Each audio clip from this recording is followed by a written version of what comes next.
All right, we are live here, episode 25 of the Lucas Grandsire podcast, super creative podcast for super creative guide. I'm very excited about our guest today. It is, of course, the great Travis Lutter. What's going on, sir? How are you? Doing good, man. How are you? I'm doing well. We were saying it off before we started, right? Like it's not quite the Joe Rogan podcast. I'm trying to turn into him, right, with the headphones and trying to shave my head and stuff. But unless we talk about the chimpanzees and the DMT, it's not quite his podcast. Yeah, I don't know that much about DMT, so it's like we might want to, it's like I only really know what I've heard Joe say, so it's like I'm definitely not an expert on DMT.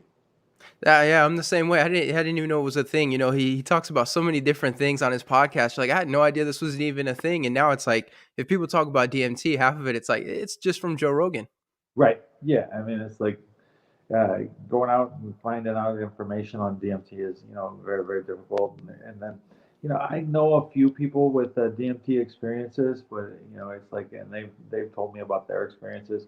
They all sound very similar to what I've heard Joe say. So it's like, yeah, it's I don't know. I don't really want to go down that rabbit hole personally. So. There we go. What was it like? I mean, I assume that wasn't your first time meeting Joe Rogan, but it's kind of a different setting, right? With the podcast and sitting down with him for 3 hours. Like, how was it? Sort of that whole experience. Man, I did a UFC thing where we did a long interview back then, but I was only on fighting. It's like an upcoming fight. I forget if I was fighting Anderson Silva or Rich Franklin. Um, they actually flew me to LA to be interviewed by Joe, and that was cool. It's like, and of course, it's like I met Joe. Man, it was in the early UFCs, and I started going to his shows. And so I'd see him at his shows, and it's like, I've known Joe a long, long time, and so it was definitely good to catch up with him. So Well, was it good for you to be able to kind of sit down? Because that's kind of unique, right? You sit down, you've got Kevin Holland there with you, and you know that with Joe Rogan, you're not going to get asked about Derek Brunson for 3 hours. Like, you guys could really, I mean, we mentioned off the top with DMT, like, you could have gone into anything on that podcast. yeah, I mean, it's like Joe does a good job of kind of guiding it. It's like it's real subtle what he does, but Joe's is doing a very good job as an interviewer. Um, it's definitely it was a fun experience. I think Joe does a very, very good job interviewing people. Um, it's like we had a very, very good time. And so I have to ask, what did that do for your brand and Kevin Holland? Like, obviously, you're put in front of millions of eyeballs. Like, did you guys experience a big surge on social media, stuff like that? Like, you must have had some sort of something must have changed a little bit. Yeah, I mean, it's like I got a small search. Kevin got a big search. It's Yeah. like Kevin, he's the star. I'm just there as coach and stuff like that. So he's, I forget his Instagram following jumped up, a third or something like that. It was crazy. Mine's still not big enough to talk about. It's like I'm just a coach. I'm just along for the ride. I'm there to make Kevin look good. There we go. Have you reached that point where like people sort of see you as Coach Travis Lutter, and there are people that don't realize, like, hold up, this guy was in the UFC, fought Anderson Silva. Have you reached that point yet? To a degree, it's like some of the young guys and stuff like that coming to the gym have never saw me fight. It's like they're they watch videos or whatever now. So it's like it's definitely changed a little bit. I'm definitely moving into the different later stage of my life. Uh, for as far as coaching and fighting, so it's like no more fighting for me, but I still train. It's like I was short a wrestler, so it's like I was the wrestler or one of the wrestlers on Monday for Kevin. So it's like fun stuff. So when I announced that you were coming on the podcast, like I had a bunch of people tell me there's one specific question I have to ask you, like a certain moment in one of your fights that, people the people needed me to ask you, and since I have you on, I have to ask. But Mike Goldberg came out with this big quote during one of your fights, calling you the Michael Jordan of Brazilian Jiu-Jitsu. People seem to really enjoy that. What did you think when you heard that for the first time? Yeah, that's I don't think that that's very accurate. Michael, is the quintessential. He's the man as far as basketball, as far as I'm concerned. It's like there's people that debate it. It's like I think of him as the goat. It's like I am just I'm good at jujitsu, but I'm not Michael Jordan. It's kind of a weird quote, right? Because all of a sudden it's like, it sort of, it might change the way people see you, right? Like that's a big thing. Like getting compared to Michael Jordan. I mean, he didn't name some random guy off the bench. Like you got compared to the GOAT. Like there had to be a little bit of part of you that was like, "Oh, Mike, come on, man." Yeah, if I would have won the fight, I would have felt a lot better about it. That does make a yeah. I mean, when you say it like that, it's definitely true. When you fought Anderson Silva, how was that experience of fighting someone like Anderson? Like people they talk about, entering the matrix, all that good stuff. For you in that fight, how did it feel? Looking back on it, I think what maybe 10, 11 years later. How was that kind of experience with Anderson? Anderson was just like fighting anybody else. It's like I'd followed Anderson. I knew who he was before he was in the UFC. He'd fought Jorge Rivera. I talked about, him, as early as when he fought, when I saw Rich at UFC 50 when he fought, or not Rich, but Jorge Rivera when he fought Rich Franklin. So Jorge Rivera was going to fight him, and I remember we talked about Anderson Silva because he'd fought him in Cage Rage, and and Jorge is really really tough guy. It's like very very really good stand up, and he'd gotten put away by Anderson, and and he ended up getting put away by Rich too. But it was a good competitive fight. But he talked about hitting. He caught Anderson with everything he had, and Anderson smiled, and it's like so. He knew he was tough, but it's like as far as like I was concerned, he was just another guy. As going out there getting ready to, they're gonna pay me to fight him, and I get to find out if I'm as good as I think I am. And that's the thing, right? Like a lot of people, when they describe Anderson Silva, we mentioned Michael Jordan, right? Like they have an aura around them, like when people describe him and stuff like that. But for you as a fighter, did you ever see someone like that, as having an aura, or were you able to really? I mean, you mentioned it a little bit, sort of keeping him, as just another fighter. Yeah, it was just another fighter to me. It's like Anderson, still just another fighter. It's like Anderson's very, very good. Um, he's gotten old just like me. He's, for me, I never put him on a pedestal. I didn't think of him that way, the way a lot of the guys do. It's like Anderson's really, really good. He's a very, very good fighter. I respected, what he was capable of doing. Um, it's like he's a fighter. Well, it's got to be an important part of the fighter mentality too, right? Like if you're sort of looking at this guy like he's this great big thing, and then you have to fight him, like mentally you're at a disadvantage, right? Because you're already looking at this guy as better than what he is, and in reality, your job is to go out there and kick his ass. I don't view it as a disadvantage. It's like I knew what I was capable of, and I was very convinced I could beat Anderson. It's like I think I showed that I was capable of beating him. I didn't. It wasn't my day that day, but it's like Anderson. He was just another guy, and it's like, and it was just a matter of me trying to figure out if I was as good as I thought I was. And it's like I figured out that I was good. I wasn't as good as he was that day, though. How was it mentally coming off of that fight? You mentioned it a little bit, but like, what are you sort of thinking after that fight? Because your career did end. A couple fights later, you had retired. Like, how did you sort of feel coming off of that fight? I was okay after that fight. It's like I was very convinced I could beat Anderson. I ended up hurting my neck before fought Rich Franklin. I hurt it in training, and we had to postpone the fight. And then I really, really hurt my fight or my neck 2 fights later. After that, I cracked a vertebrae in my neck, and ended up having to have a 3-level fusion. So it's like that was the biggest thing. As far as the change for me, it's like I physically wasn't the same anymore. Because of the injury. So, at what point did you kind of sit down and realize, like, you know what, maybe it's time to call it a career? Like, was it just the injuries? Like, what was it specifically where you were like, you know what, I know now that it's time. When I had the surgery, it's like I was hoping that I'd be able to fight. I thought I'd heal, and I waited. It took a couple years for me to have atrophy in my left arm. And once I started having atrophy, I stopped training. I scheduled my surgery. I had the surgery, and then I was still hoping after I had the surgery that maybe I'd be able to fight. And then my neck was improved to a degree, but not enough to let me fight. It's like I've never been able. I have it's I my neck is fragile. It's like I have to protect it all the time. So it's not the same as it was. So it's like I knew I couldn't fight anymore. So what does that mean for you today if your neck is still fragile? Does that mean you still have to be careful when you sort of train with these guys? Like you mentioned you needed a wrestler, so you became the wrestler. Like how does that kind of affect you when you're training and I, working with all I, these I, guys? it's like I can go out and do it for a day.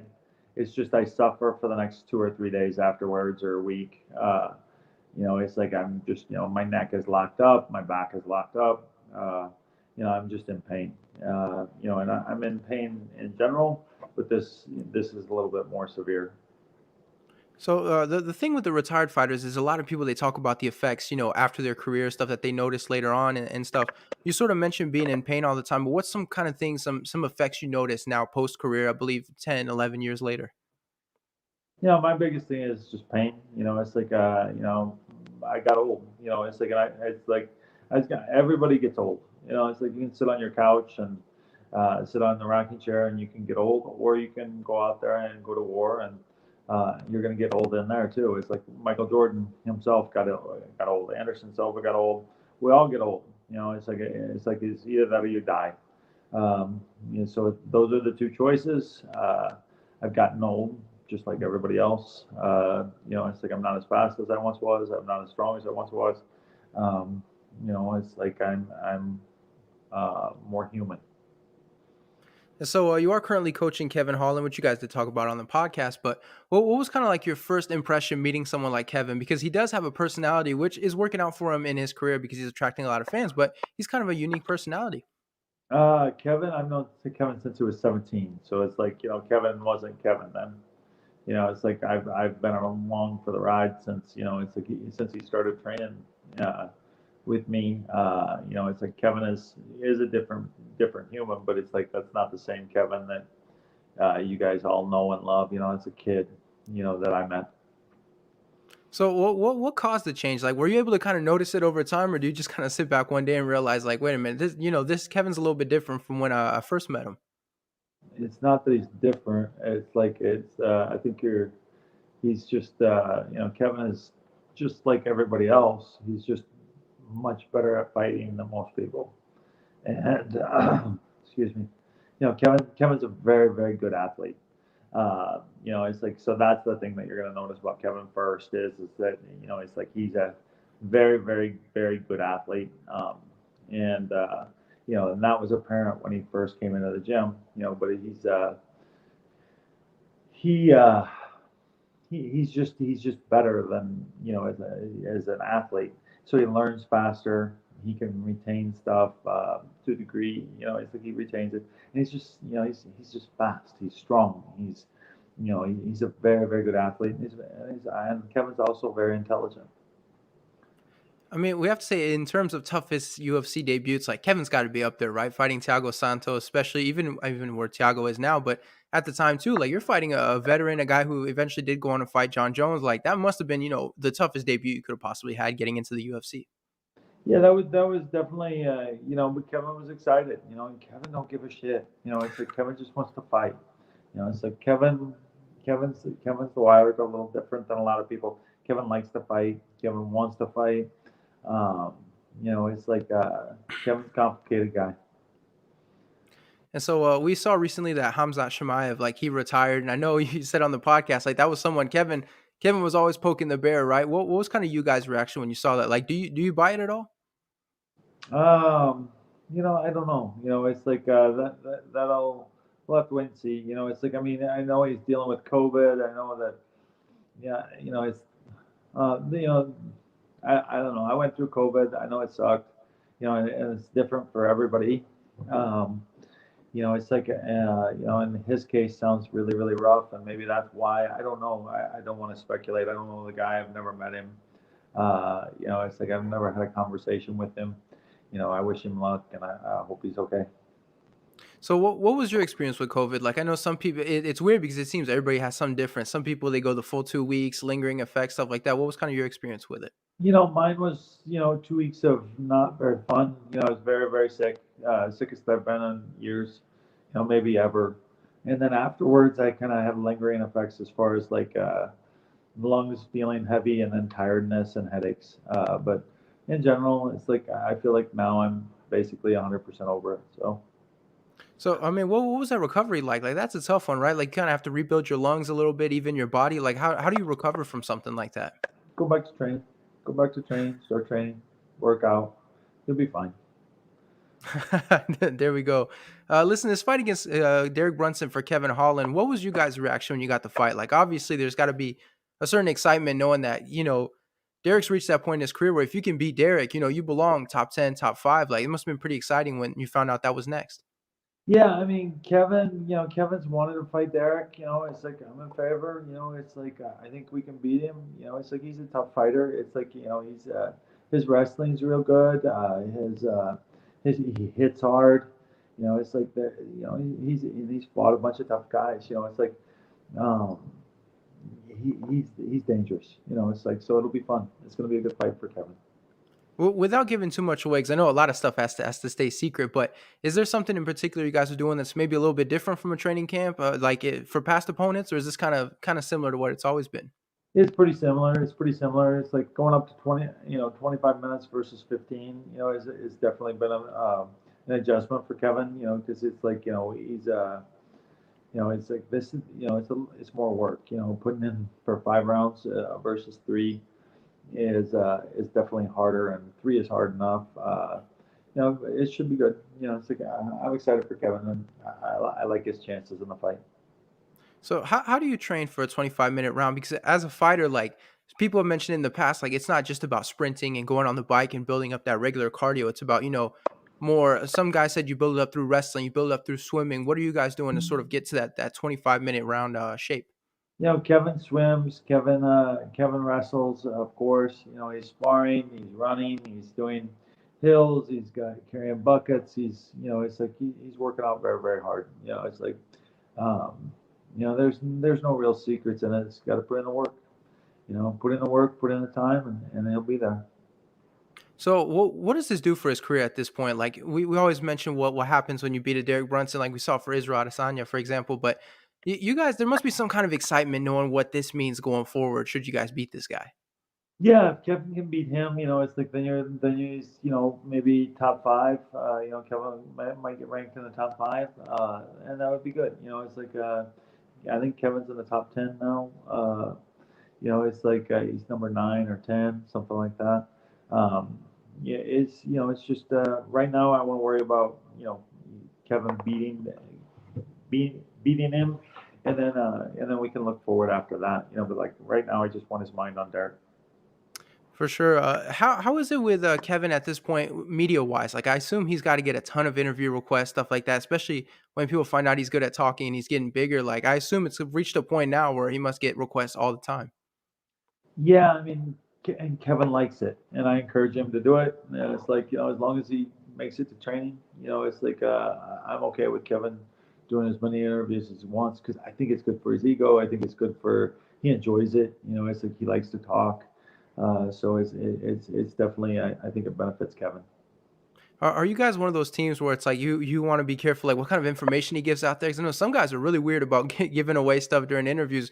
Are you guys like that at all, or with Kevin, No, is it you can't no, worry about that? no, we're not like that. So no. There we go. You mentioned on the podcast something that I thought was interesting where Kevin was talking about how he smokes before practice and stuff like that. Yeah. What how different do you think it would be if he didn't smoke? Like what kind of effect does that have? Because that's one of those weird things where I nobody think it really knows. benefits Kevin. I really think it's like Kevin has figured out a way to self-medicate himself for, to help with maybe anxiety, maybe, just all the things that, all of us deal with in life. And, it's like, and that's, he is kind of self-medicating himself with marijuana. It brings him into a place where, it helps him a little bit. And, it's like, and he does really, it's like, I don't want Kevin too high. It's like, okay, don't whatever you did today, don't do that. But it's like, yeah, but in general, it's like I don't mind Kevin if he's a little bit whatever he does before class. That's his business. As long as he comes in, it doesn't work, and he's willing to listen. We're good. It's like we got no problems on. And Kevin, Kevin has really, really matured and is you know, willing to do things that maybe 5 years ago that wouldn't have been possible. Have you reached that point where you know him well enough that you can see when he spots in the gym, like if he smoked too much during practice or before practice, like you sort of see him and you're like, oh boy, it's gonna be a long training session. Yeah, he's pretty good about not doing that. So it's like it happens occasionally, but it's like, and even when he does, it's like he's still Kevin. It's like he's Yeah. still, it's like he'll still beat everybody that's sober. So it's like it's fun, no big deal. Speaking of the beating people sober, has Kevin trained sober? Like, do you know what a sober Kevin looks like in the Oh gym? Have yeah, you experienced that? yeah. It's still a monster. It's like Kevin's a monster. Enhanced or non-enhanced. He's still Kevin. It's like Kevin's a special athlete, and he's it's like I haven't trained with John Jones, but it's like it's got to be similar. For sure. I have somebody here asking about Randa Marcos. I'm gonna read this question out loud. It said Randa Marcos is training at the gym now. How is she looking? She looks better. I think she's looking good. It's like she seems to be happy, and she's training hard, and when super happy to have her part of the team. What kind of training is she doing with you guys? Like, is she doing her whole training camp with you guys? I know in the past she's done boxing over here, jujitsu over there. Is she doing everything with you guys? She's doing everything with us. It's like she's she goes down there. She's been down to work with Bob in Houston, um, at least once. She might have went down there twice. I think it was just once she went down there. It's like and got to work in for a day or two, and then she's back and back training. So she's mostly just doing. She does her sparring there, jiu-jitsu there, wrestling with me. So it's like no, she's training very hard. Well, what's the plan with Randa? Do you kind of know? Is it sort of going through this training camp, seeing the results of the fight, and then finding out because I know there's an adjustment period. You have to figure out if everyone's the right fit. Like, what's kind of the approach going forward with Randa? We'll kind of see. It's like see how this helps her. Or hopefully we're gonna help her in this fight, and get her a W. She's got a tough fight. This newcomer that's coming up that she's gonna take on, and it's gonna be a good fight. I think that she can win, and it'll be fun to find out. I know she was saying she was having some issues a little bit mentally with, like looking at her record where she was going win loss, win loss, win loss, and she was saying a lot of that was, mental. What can you guys do in that position, sort of? 'Cause you're not sports psychiatrists or whatever that is, but what can you do to sort of help her overcome something like that? What I'm encouraging her to think about is that it's like that's yesterday. It doesn't matter. It's like you've fought really really tough girls. It's like I mean she's fought Mackenzie Dern. She's taught really some of the best girls in the business, and it's like now let's not worry about the past. Let's go forward. Let's concentrate on this girl and how you can beat her. And so that's what we're concentrating on, and that's what we're doing. So what's your plan with your fight team? Like, do you have sort of this like great big idea? Like, are you looking to become one of those huge training camps? Like, No, no, nothing like no. that. No, it's like I mean, if somebody wants to come to me and get work in, that's great. It's like if that's what they, if I can help them, that's great. But as far as like having a being the next AKA or something like that, no, I don't really, that takes that it's like if I'm not gonna say no, but I'm not not actively pursuing it. I just want to teach jujitsu, train, deal with the fighters that I care about. And it's like if yeah, it's like Kevin. It's like Kevin's. I've been around him for 11 years, so it makes it easy to care. And I want to see Kevin succeed.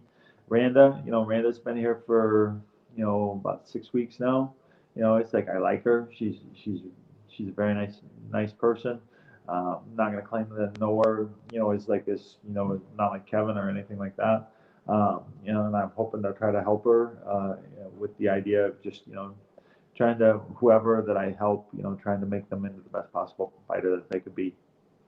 Well, what's your approach as a coach when you have someone that wants to join your gym? Like, are you one of those guys that kind of sits down to figure out what their goals are, what their mindset is, or do you sort of let guys come in and then just kind of figure that out as you go? The guys who join the gym, it's like most of the people that are in my gym are just, a lot of jujitsu people. I got Muay Thai people. Most of them are just average, everyday people that are just there training to try to make their lives better. It's like that every single person has a different goal. Every single person is is looking to get something different out of jiu-jitsu than than the other person. So it's like I usually start having conversations with people as they get closer to the blue belt. It's like, let's see if they stick around. Let's see if, it's like, yeah, when you sign up with a few hundred people every year that come into the gyms, I tend to concentrate on the people that stick around and end up there. It's like, because it's like Kevin isn't that unusual in my gym. I've got lots of guys. My oldest student, well, not the technically oldest student, the student that I've had the longest is 65, 66 years old now, and he's been training with me for 23 years. So it's like, it takes a while to get to know, somebody, and uh, and see how I can help them, and try to make them better. Well, when you have those guys that come into the gym to learn the jujitsu and stuff, are you able to sort of spot at this point, like who's gonna make it far, who's gonna fizzle out as soon as it gets tough? Like, still haven't No, been able to do that. no, I used to play that game. It's like when somebody would join on whether or not I thought they'd be there. Oh, this guy's gonna be good. This guy's gonna be around for a long time. I don't play that game no more. I'm never right. I never know who's going to stick around. It's like you just have no idea. It's like the whole thing is it's like life. It's like training, and it takes a certain level of commitment. You need to be in there, a few days a week. It's like depending on how serious you are. Are you a casual guy? Are you training, 3 times a week, or are you somebody that's serious who's training 6 days a week? It's like there's, it's like 6 days a week is a huge time commitment. 3 times a week is a huge time commitment. It takes, it's like, so being in a gym day in, day out, it's like, you know, that takes time. It's like, and you just got to go through the numbers, and eventually, you end up with a bunch of black belts on the mat. But it definitely takes a long time, and I never ever know who's going to stick around and who's going to quit. This guy who joins, and I think he won't last a week. He might be there 10 years from now. So I just never know. Do you have a lot of guys that come in and it's like their reason for coming in is like, I watch UFC, I want to train UFC on the mats. Like, you have a lot of guys like that that come in? Oh yeah, yeah, yeah. You get a lot of guys that, oh, I want to fight. It's like, and everybody wants to fight until they get hit in the face, and then all of a sudden it becomes a lot less. And so it's, you definitely have those. It's like, oh, my nephew is a really really good athlete. I think he'd be a really really good fighter. You should look at him. He needs to come join the gym. It's like, I'm not going to look at somebody and see what I think. It's like, come train, come, and we'll wait. We'll get him ready. We'll eventually have him spar, and then we'll figure out if he likes it. And it's like, the whole thing is you have to like it. You got to be a little bit different. And it's one thing to watch it. It's one thing to, come in there and train and hit mitts. But when things start hitting back, it's like that changes people's minds on whether or not they want to, fight anymore. It's interesting because that seems to be the big thing is that a lot of guys, they think like, I can throw a punch, I can this and then that. Is that the biggest thing is sort of when they get punched in the face, that's when like who's got a future in fighting and who doesn't? Man, not even then. It's like there's so many X factors as far as fighters. It's like I need to be a little bit lucky. It's like B, I better have talent. And do you meet the minimum? It's like the minimum level of athleticism. It's like, think about the minimum level of athleticism for football. Now it's like it all depends on your position. It's like a quarterback's got to have a strong arm. A running back's going to have to be strong and fast, and it's like a lineman needs to be big and fast, and it's like, so there's all these different things that go into athleticism. If you don't make the minimum, then it doesn't matter. It's like, so it's like if you're not athletic, yeah, and you don't, it's like the minimum level for UFC. It's like, and this is an imaginary line, of course. Um, okay, Ben Askren. Ben Askren wasn't recruited out of high school to wrestle in college. It's like it ended up becoming a two-time national champ. He didn't fit their ideas of minimum athleticism, and he proved them wrong. That's rare. That's very very rare for these guys to to become a national champion when you're not recruited out of high school. It's like, and um, he's definitely a special athlete and stuff like that. But I don't think anybody's going to ever put him on the upper echelon of athleticism, versus somebody like GSP or somebody like that. Does that make sense?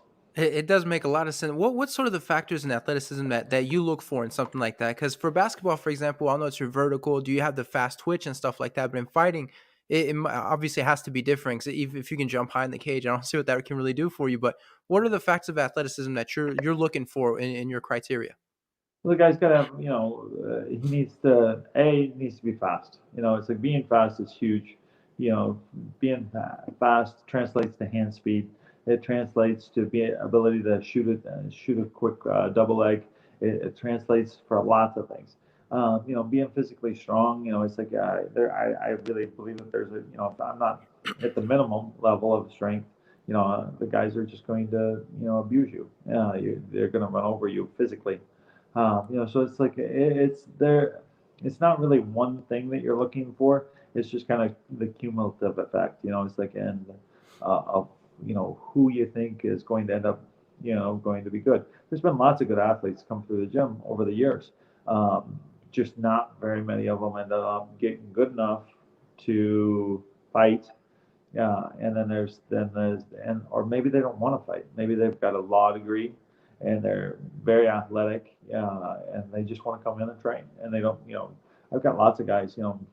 About 85% of my students don't want to compete in anything. They don't. They just want to come in. They want to train, and so it doesn't really matter if they were really really athletic, and they might make a great fighter, but they don't want to. It's like they've got other things going on in their life. They might be married, they might have kids, they might, it's like maybe they just think that time has moved on, or maybe they're just not interested. And so it's like, but they enjoy training. So it's like, it's a, they're, coming up with fighters is takes time.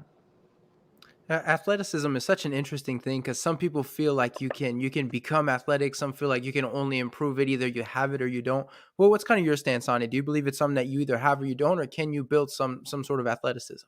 Well, if I've got a plow horse, if I have a plow horse and I fill it full of steroids, it's not going to win the Kentucky Derby. And it's like, and now that's one part of athleticism. I'm not going to take a horse that's a thoroughbred and turn it into a plow horse to pull the plow either. So that you got two different forms of athleticism there. One pulling as a static object, at a steady rate for 8 hours a day, or however many hours a day you had that horse pulling the plow. And then you have another horse that's going to go out there and run for, a couple minutes and be super, super fast. And, there's just different levels of all this stuff.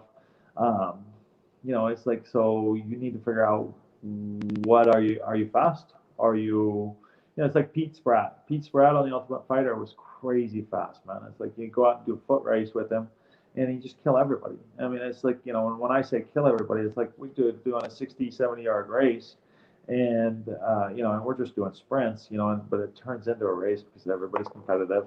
Everybody wants to see, and he'd let us start, and he'd give everybody a 10-second head start, and then he would beat us by 10 foot. It was crazy, or not 10 seconds, but a 10-foot head start, and then he beat us by 10 foot. And I mean, it's like he was just, it's like you're standing still as he's walking by everybody. And then it's like, GSP was in that group. It's like GSP is, one of the more athletic guys. It looks like to me, yeah, in MMA. It's like he was fast, he was flexible, he was strong, he was, it's like he had great timing. It's like, he was a very athletic fighter. Um, and he was mid pack, so it's like I don't think that there's one thing that really says this is athleticism. It's about putting everything together, and there's special people in this world. Yeah, it's like somebody like Kevin is very very special. As you're going up in your fight career, at what point did you realize you had the right kind of athleticism to pursue a career in fighting? Obviously, the jujitsu stuff as well. Like, when did you start realizing what kind of aspects of athleticism that you possessed? I was probably on the lower end of athleticism. It's like for meeting the minimum. It's like I was strong. I was okay. I wasn't fast. I had a good sense of timing. Things like that. But I wasn't. I would have never made a boxer. It's like if I was going to be a boxer, I was going to have to brawl a lot, and it's like because I just didn't have the hand speed or my foot speed wasn't going to be quick enough to go up into the upper echelon of that. Now with MMA, where I could take people down, it's like and being strong, is probably a little more important than it is in boxing. And not that boxers aren't strong. I'm sure George Foreman's stronger than most people at 70 some years old.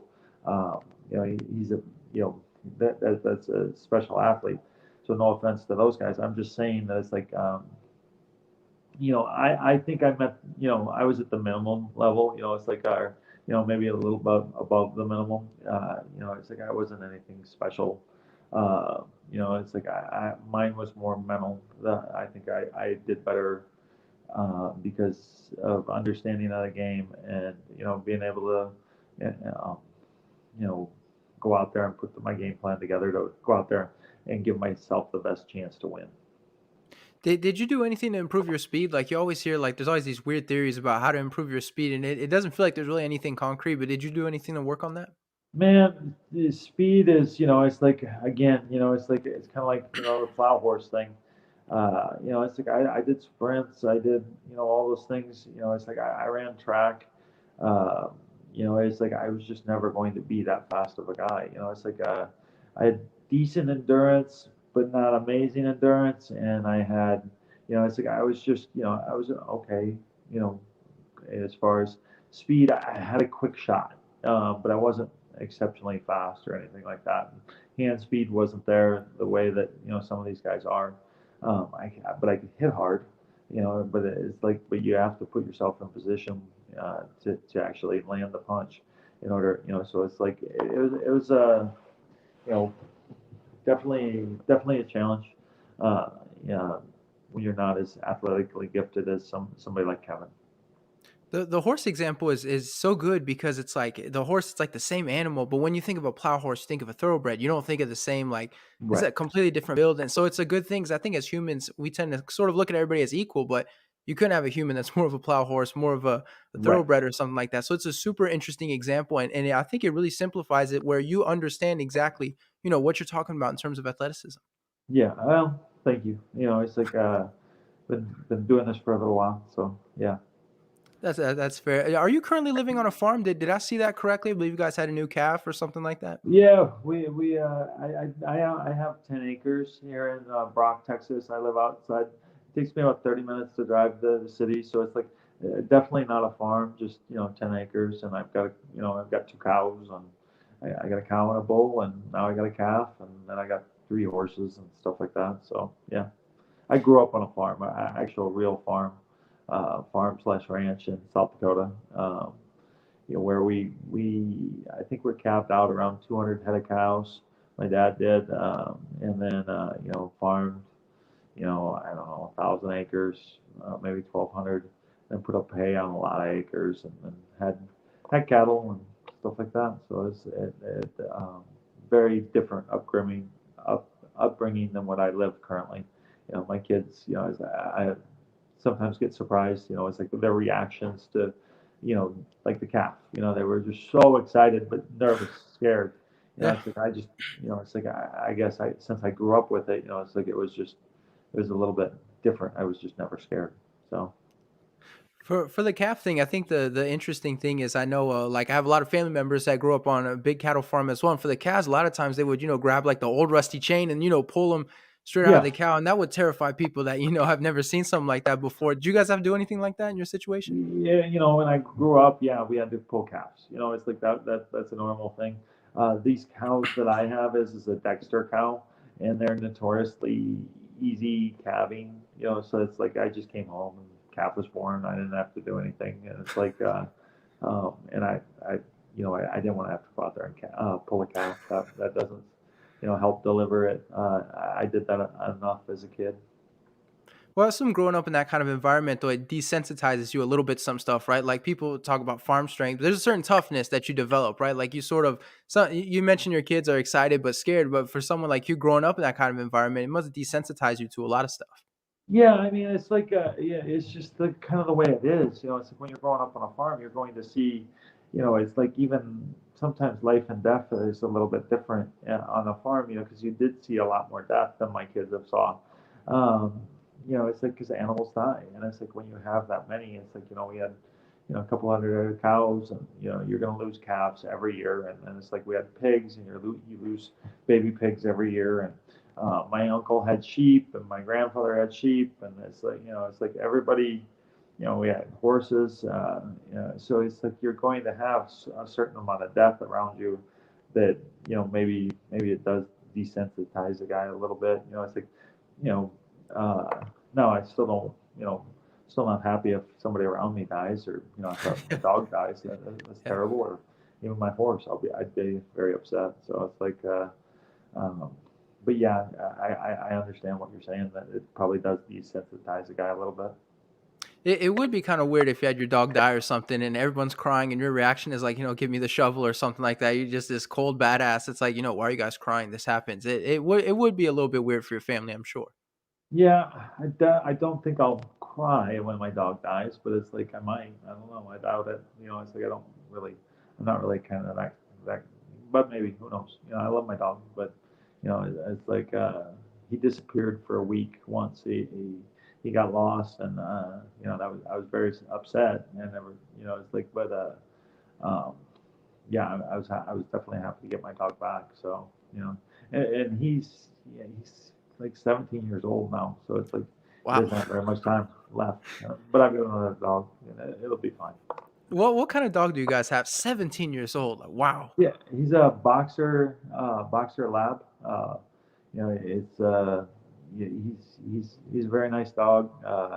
And I think he's 17. Um, and then we've got a puppy that I got that is well, he's supposed to be a Labradoodle, but I don't think he is. I think he's Irish Wolfhound and Poodle. Um, Still a very very nice dog. I like him. Well, you're gonna see a big size difference in that case. Like thinking, you go from Labrador to Irish Wolfhound. Like you're gonna have this gigantic creature sitting in your living room. And it's He's gonna be like, big. oh, He's yeah. very, very, very big. And I'm definitely not the dog expert. And it's like, it was a buddy of mine that was telling me that he was looking at his face, and he didn't think he was you know poodle or whatever they said he is. It's like, so but he's a great dog. He's very smart. I like him. He's sweet, nice, won't bite anybody. So I like that about him. You mentioned on your farm you have a bull. I know growing up the big thing was always if you go into the field, like you have one eye on the bull at all times because at any moment he could come rushing across. Like you really had to make sure you knew what you were doing. Are you guys kind of in that situation, or do you have an animal that's a little bit a little bit more subdued?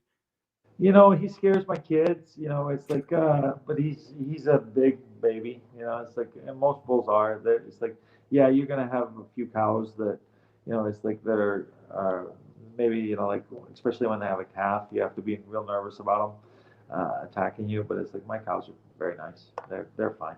They're just little Dexters. They're sweet. Well, what's kind of the plan? Like, are you expecting BMF Ranch Part 2? Like, is this what we can come to No, expect, or is it just no. is it about keeping everything fun? If I had a whole bunch of money, yeah, I'd have a big ranch. It's like, but I don't have a whole bunch of money, so I have a little 10 acres. So that's what I have. So When everything shut down, like, were you able to sort of build kind of like a home gym or something like that to continue training? Because we know a lot of fighters were pretending they weren't training, but in reality, you had your passcode, you had your secret knock, and people were still making things happen. my place, it's like, I'm not gonna build a home gym because I have a gym. It's in town. It's like, and just because somebody says that I can't have class doesn't mean I can't go in there and train. I could legally go in there and train myself. And yeah, we did have illegal, training sessions. It's like, just like I think everybody did. We were only shut down in Texas for 6 weeks, and then we were allowed to open up after 6 weeks. But I made it very, very clear to my guys that it's like we were not going to be doing social distancing in my gym. We weren't going to be wearing masks. It's like my feeling was is it's like we're all adults. If you're sick, stay home. If you are scared, stay home. If you feel comfortable to come train and you're healthy, come train. And so that's what we did once it opened up. And for the simple reason you can't social distance in jiu-jitsu. Yeah. There's no such thing. Wearing a mask, that sounds dangerous to me. You might choke on it or something. So it's like, I wasn't really interested in doing any of those things. And if you read our governor's order, the Texas governor's order, it was really, really vague. It basically, said that, it's like, you have to do all these things, but if you can't, then that's okay. And that's the way I interpreted it. And the other thing is like after talking to lawyers and stuff, they said that it was going to be really, really hard for them to enforce. And so I just ignored it. And I just, had business as usual. And I think that has help my gym recover from it a lot faster than a lot of these gyms. I think it was a huge mistake to do social distancing jujitsu because it's like you're asking people to come in and okay, we're going to stay 6 foot apart. We're going to practice a move. It's like maybe we're going to make a dummy or something like that. That's not jujitsu. Jujitsu is I grab you, you grab me, and I need to train. It's like I need to feel. And it's like and if I'm going with a dummy, like a homemade dummy or one of those dummies that you buy, it's like that's not the same. It's like there's no resistance. It's just weight. And I need to feel. I need to feel strength. I need to feel this and that. And it's like, yeah, and it's not fun. And it's like, I still train because I like it. I should say I love it. It's like I love to train. I love to go out there and do what I do. It's fun. I have no plans of ever stopping until I physically cannot do it anymore. And so that's how we train. And it's like I'm not gonna go out there and it's like it's like asking me not to to close my shop up. It's like you're telling me I'm gonna starve. It's like I need to make money. I am not I'm not a rich guy, anything like that. So it's like it's best. It's like I gotta take care of my family, and so that's what I did. And we ran our business, and we're Texas back 100% open now. Thank goodness. Um, I got COVID. Lots of my students got COVID, and just like the other 90 some percent, are recovered. It's like if you if you had a relative or something that died, I'm sorry. I'm definitely not saying that it's like that people didn't die. It's like I definitely think that people get sick from it and things like that. I just think that personal responsibility. I am in charge of my personal health, and it's like and how I deal with that, and just like I believe that you are, and I think that if you want to train, you should be able to train, and I believe that I can train. I should be able to train also, so that's what we did. Well, it does feel like asking people to come in and train with a mask, social distance, like almost like it's you maybe shouldn't even train in that situation because it would be kind of half-assed, right? Like, how do you want to have a real No, training session if you're doing all this stuff that will block you from doing what you're supposed to do? how could I charge you money to come in and train and not give you a product? It's like my product is jiu-jitsu and or MMA or Muay Thai or whatever. I can't abide by social distancing in those situations. So you're asking me to close down my business, and it's like, and if I have willing participants, it's like when I ran classes during the quarantine when we weren't supposed to be running classes, and guess who was training? Police officers and firemen. It's like these are the guys. These are first responders. These are guys that are out there. It's like these are guys that had to train. It's like this was not healthy for them to be. It's like this is part of their stress relief. This is how they relax at the end of the day, and get rid of their stresses from their world. Well, guess what? Their world was even more stressful because of the lockdown, because of the riots, because of all these other things. So these guys were more stressed and they couldn't train. They were calling me, hey, if you do if you're gonna do anything on the download, let me know. And okay, yeah, I'm gonna do it this time. And it's like, and you just had to figure out whether or not you could trust somebody, and you're just guessing. It's like I got reported 3 times after the quarantine lifted. To they were calling the whatever, and they call us, and we tell them, it's like, no, we're fine, we're social distancing. It's like they never came in, but it, it is a very, very strange time in America. Do you have to put a lot of trust in the people that come into the gym? Not just, I mean, like you mentioned that, nobody goes out and reports you and stuff, but in that if you're sick, like stay home because you do have fighters that are preparing for a fight. You know what I mean? Like, is there a lot of trust in sort of the people that come in that they're going to make sure they're not getting anybody infected and sort of, mess with you guys' training camp? Yeah, I mean, it's like Kevin tested positive for that last fight, and they got moved back a week.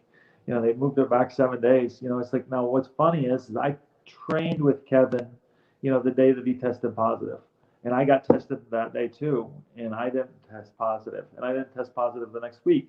Um, During the also for one of his other fights, I trained with a guy who tested positive. He got really, really sick also, and he tested positive. And I trained with him the day that I went and tested again, and I was nervous because it's like his results came back faster than mine did through the UFC because they got to send our results off, and and I passed then. I didn't get sick. I wasn't anything. It's like, and so it's like, and I think that happened 3 times total where I'm actually training with somebody that turns out that they had COVID, and then they got sick and I didn't.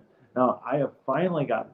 I started training. I decided to up my training, and I was like, oh, I'm going to try to get in a little bit better shape. I'm going to, really push.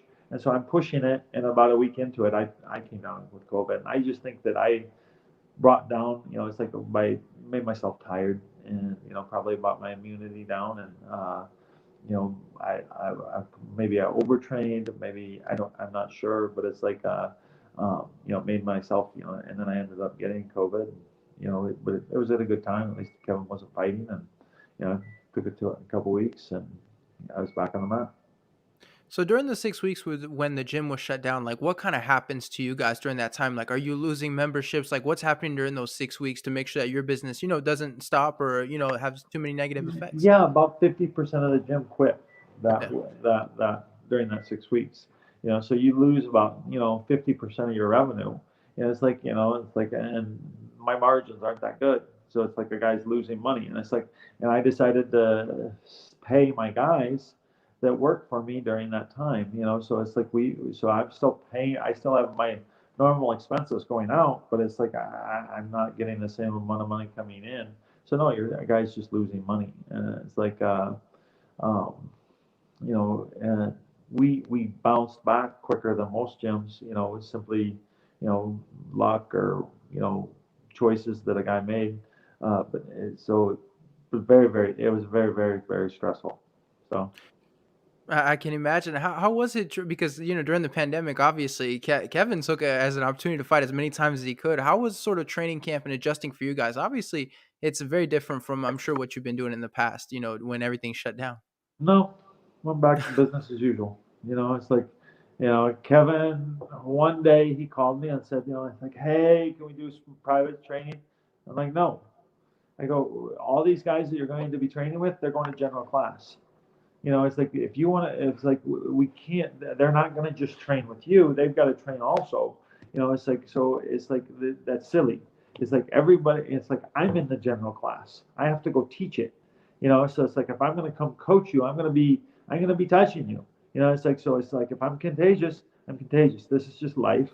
And it's like, hopefully nobody's sick. If I'm sick, I'm going to stay home. If you're sick, you stay home. And that's all we ask of people is, if you're sick, don't come to the gym. It's like, and so that's what they did. And it's like, and no, we went about, classes were still the exact same as they were before. It's like, and we just, because you can't, it's like, you can't hide from this shit.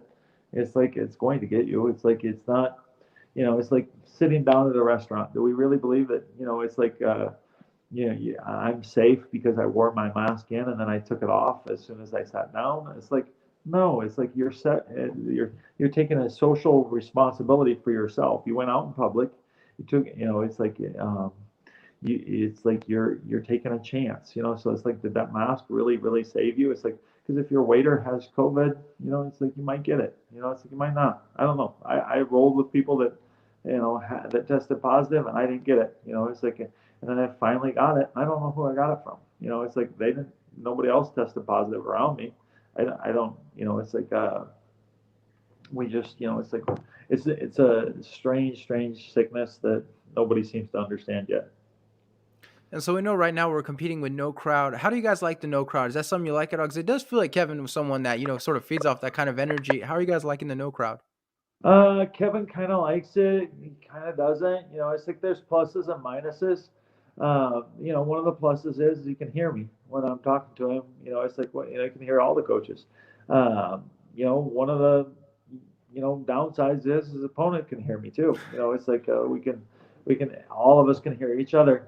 Um, there's no after party. I feel bad for Kevin on that end. It's like Kevin. Kevin would probably do well with the after party and having fun. But it's just business. It's like he's out there doing his thing, and he kind of likes it, kind of doesn't. He kind of likes the smaller cage, kind of doesn't. It's like it's just one of those things that there's pluses and minuses, and but both fighters have to deal with it. It's not like my team's dealing with it and their team isn't. We all both have to, so it's even. It's good. Let's go fight. Are you as a coach, are you thinking as you're shouting instructions, like maybe I need to be less loud, maybe I need to hide what I'm talking about a little bit more? Are you thinking about that, or is that just a hindrance if you were to think about that too much? It's like with most of the time, it's like it's kind of like jujitsu. It's like yeah, maybe you do tip them off a little bit on what you're thinking about, but I have no idea if Kevin's going to do what I say. It's especially with Kevin. Yeah. Kevin may or may not. He might just go a totally different direction, and that's okay too. It's like Kevin. Yeah, I don't think it affects it too much. It's like it's fine. And so you did mention the small cage a little bit. Everybody kind of has their opinions. I think a lot of people are trying to kind of figure out, is it a hindrance? Is it a benefit? We saw with the 205 title fight, a lot of people felt like for Israel, it was tough not getting the right kind of movement. You guys have obviously fought in that small cage a lot. What did you kind of think of the size difference in that one? It's a fight. It's like there. It's like either way, you got a cage behind you. It's like you might have two steps instead of a half a step to hit it, but it's like drive and do your job. And yeah, I think that once the cage door closes, I don't think it makes that big of a difference. It's not like it's that tremendously small versus the big one. The big one is big. Is it is bigger. Um, and for a fighter like Kevin, it's probably a benefit to be in the bigger one. But he doesn't seem to have had a hard time fighting in the little one either. So as before we wrap things up, I do want to talk about the fight with Derek Brunson a little bit. But for you as a coach, what's kind of your preparation like? Without giving anything away specific, but are you the one that's kind of sitting down and watch tape and stuff like that? Does Kevin do a lot of that? What's kind of your preparation look like from a coach's perspective? When we first accept the fight, before Kevin even probably knows about the fight, me and the other coaches watch the tapes of of his last few fights.